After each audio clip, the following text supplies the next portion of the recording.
Atëherë, kërkuesi është zgjedhur kryetari i Bashkisë Tiranë për herë të parë në zgjedhjet për qeverisjen vendore të vitit 2015 dhe më pas është rizgjedhur në zgjedhjet e viteve 2019 dhe 2023. Prokuroria e posaçme kundër korrupsionit dhe krimit të organizuar, bazuar në kallëzimin e datës 19/7/2023, ka regjistruar procedimin penal numër 27/2024. Në ngarkim të disa shtetasve, përfshirë dhe kërkuesin, si dyshuar për kryerjen e veprave penale, korrupsioni pasiv i funksionarëve të lartë shtetëror ose i zgjedhurve vendor, të kryer bashkëpunim dhe pastrimi i produkteve të veprës penale ose veprimtarisë kriminale, të kryer bashkëpunim të parashikuar nga nëna 260 25-287 paragrafi 2 i Kodit Penal. Mbi kërkesën e prokurorisë posaçme, gjykata e posaçme shkallës parë për korrupsionin dhe krimin e organizuar me vendimin nr. 7 akti datë 9/2/2025 ka vendosur ndaj kërkuesit caktimin e masës sigurimit personal arrestin në Burg. Ky vendim është lënë fuqi nga gjykata e posaçme apelit për korrupsionin dhe krimin e organizuar me vendimin 13 datë 13/3/2025. Aktualisht kërkuesi ndodhet në institucionin e ekzekutimit vendimeve penale Durrës, seksioni para burgimit. Rreth 7 muaj pas ekzekutimit masës sigurimit personal arrestin Burg, në datën 18/9/2025, Këshilli Bashkiak i Bashkisë Tiranë ka kërkuar thirrjen e mbledhjes së radhës, në rendin e së cilës janë përfshirë dhe 3 propozime për shkarkimin nga detyrat kërkuesit, me motivacionin e mos paraqitjes për më shumë se 3 muaj në funksionin e tij të kryetarit të bashkisë. Në datën 22/9/2025, kërkuesi është drejtuar Këshillit Bashkiak të Bashkisë Tiranë me kërkesën për të njohur, dëgjuar, mbrojtur, si dhe për dhënë sqarime në mbledhjen e këtij këshilli lidhur me çështjen e tij. Në përgjigje të kërkesës, në të njëjtën ditë, Këshilli Bashkiak ka njoftuar kërkuesin se në rast të pamundësisë për të qenë prezent, observacionet e tij mund përcilleshin me shkrim me qëllim administrimin dhe bërjen të ditur gjatë zhvillimit të mbledhjes. Në vijim, me vendimin 69 datë 23/9/2025, Këshilli Bashkiak, bazuar në nënën 61/ç dhe 62/ç të ligjit 139/2015 për veçqeverisjen vendore të ndryshuar, ka vendosur të miratoj propozimin për shkarkimin e kërkuesit si kryetar i bashkisë dhe ka njoftuar prefektin e Tiranës. Pas kësaj, ky fundit prefekti, në mbështetje të nënën 61/3 të ligjit 139/2015, me shkresën e datës 24/9/2025, pasi ka verifikuar ligjshmërinë e vendimit, ja ka përcjellë atë Këshillit Ministrave. Në vijim, Ministri i Shtetit për Pushtetin Vendor, pasi ka përfunduar procesin e konsultimit me Ministrinë e Linjës, e cila është Ministria e Drejtësisë, ja ka përcjellë projekt vendimin për shqyrtim dhe miratim Këshillit Ministrave. Këshilli Ministrave, në mbështetje të nënit 100 të Kushtetutës dhe nënit 62/ç të ligjit 139/2015, me propozimin e Ministrit të Shtetit për Pushtetin Vendor, ka disponuar vendimin 539 datë 25/9/2025 për shkarkimin nga detyrat kryetarit të Bashkisë Tiranë zotit Erion Veliaj. Ky vendim është botuar në fletor zyrtare numër 173 datë 26/9/2025. Kërkuesi në datën 29/9/2025 i është drejtuar gjykatës kushtetuese me ankim kushtetues individual me objekt shfuqizimin e vendimit 539/2025 të Këshillit Ministrave si të papajtueshëm me kushtetutën. Në datën 30/9/2025, Këshilli Ministrave ka njoftuar presidentin për krijimin e vakancave për kryetar të bashkive në disa bashki të vendit, përfshirë dhe Bashkinë Tiranë, duke kërkuar caktimin e datës zgjedhjeve të pjesshme në referim të nënën 10 Kodit Zgjedhor dhe 61/4 të ligjit 139/2015. Në datën 1/10/2025, presidenti ka nxjerrë dekretin 350 datë 1/10/2025 për caktimin e datës zgjedhjeve të pjesshme vendore për kryetar bashkie për disa njësi të qeverisjes vendore, sipas të cilit është caktuar data 9/11/2025 për zhvillimin e zgjedhjeve të pjesshme vendore për kryetar bashkia, ndër të tjera edhe për Bashkinë Tiranë, për të përcaktuar në pikën 1 të atij dekreti. Në vijim, në datën 2/10/2025, kërkuesi është drejtuar sërish gjykatës me kërkesë për shtim objekti edhe për sa i përket shfuqizimit të dekretit presidentit dhe pezullimit të tij. Kolegji i gjykatës në datën 6/10, bazuar në nënën 31/3 të ligjit 8577/2000, ka vendosur kalimin e çështjes për shqyrtim paraprak në mbledhjen e gjyqtarëve. Mbledhja e gjyqtarëve në datën 9/10/2025 ka vendosur kalimin e çështjes për shqyrtim seancë plenare publike, si dhe pezullimin e dekretit presidentit 350/1/10/2025 për pjesën që cakton datën e zgjedhjeve vendore në Bashkinë Tiranë. Në lidhje me pretendimet e kërkuesit, në mënyrë të përmbledhur, kërkuesi pretendon Savion për vendimin e Këshillit Ministrave 539/2025. Në lidhje me jurisdiksionin e gjykatës, gjykata ka jurisdiksion për të kontrolluar shkarkimin e tij nga detyra e kryetarit të bashkisë bazuar në nenin 115 Kushtetutës dhe në ligjin 139/2015, i cili ka dalë në bazë dhe për zbatim të nenit 115 Kushtetutës. Nëse shkronja C e nenit 62 të ligjit 139/2015 do të konsiderohej një shkak i ri shkarkimi i pavarur nga kushtetuta, kryetarët e bashkive nuk do të gëzonin më mbrojtje kushtetuese në procesin e shkarkimit. Në lidhje me themelin e pretendimeve lidhur me VKM-n, sipas kërkuesit VKM-ja 539/2025 i ka cënuar të drejtën për proces të rregullt ligjor të garantuar nga neni 42 Kushtetutës në drejtim të së drejtës për të dëgjuar dhe për të mbrojtur, pasi kërkuesi nuk është informuar nga Këshilli Bashkiak dhe as nga Këshilli i Ministrave për mbajtjen e mbledhjes në të cilën do të vendosë për shkarkimin e tij nga detyra, për shkaqet e shkarkimit, si dhe nuk i është kërkuar sqarim apo paraqitje e provave lidhur me shkeljen e pretenduar. Kërkuesit nuk i është dhënë mundësia as fizikisht dhe as me shkrim për të mbrojtur gjatë procesit shkarkimit, për më tepër që ai gjendej i izoluar për shkak të zbatimit masës sigurimit personal, arresti në burg.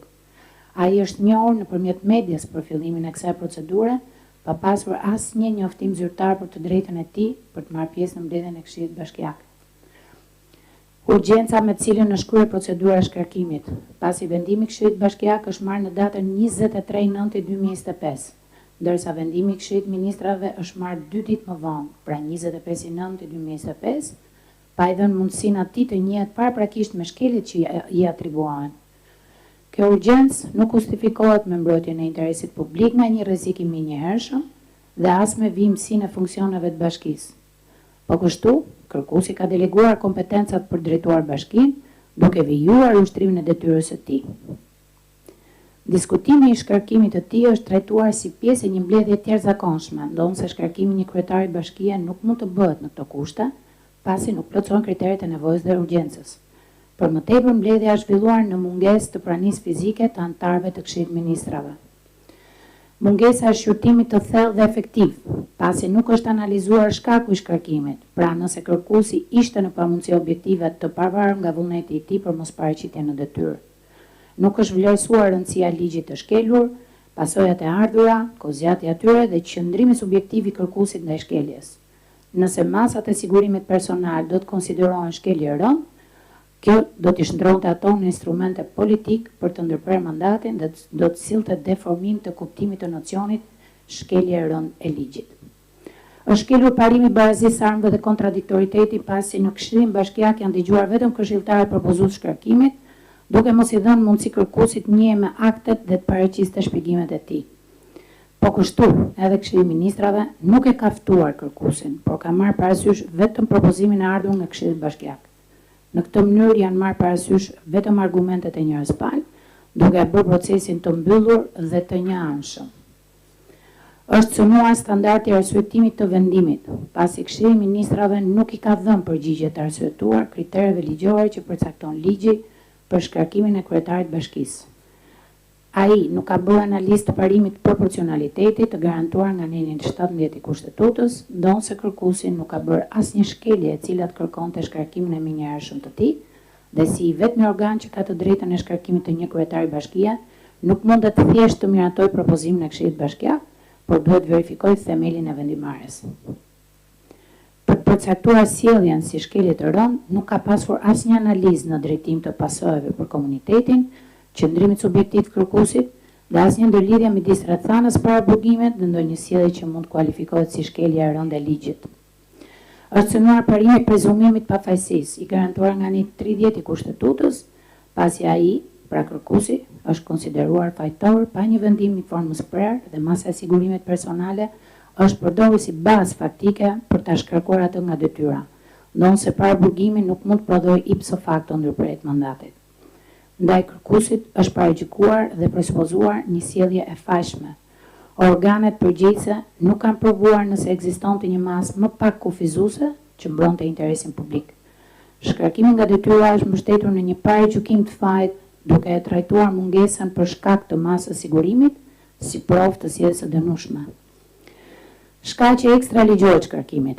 Në kundërshtim me Nenin 115 Kushtetutës, pasi inicimi i procedurës për shkarkim ka nisur nga një këshilltar i Këshillit Bashkiak, me pretendimin se arrestimi i kërkuesit kishte krijuar një boshllëk në drejtimin e bashkisë dhe jo sipas ligjit 139/2015. Shkarkimi i kërkuesit është bërë sipas orientimeve politike dhe pa shkaqe ligjore. Këshilli Bashkiak nuk ka vepruar mbi bazën e vullnetit të tij institucional, ndonse kishte detyrimin për të tetuar të gjitha rrethanat në mënyrë të plotë, objektive dhe të paanshme. Votimi në Këshillin Bashkiak duhet ishte bërë i mbyllur sipas rregullores për funksionimin e këtij këshilli. Mos respektimi i detyrimit për votim të fshehtë pasjell atë që akti administrativ është absolutisht i pavlefshëm.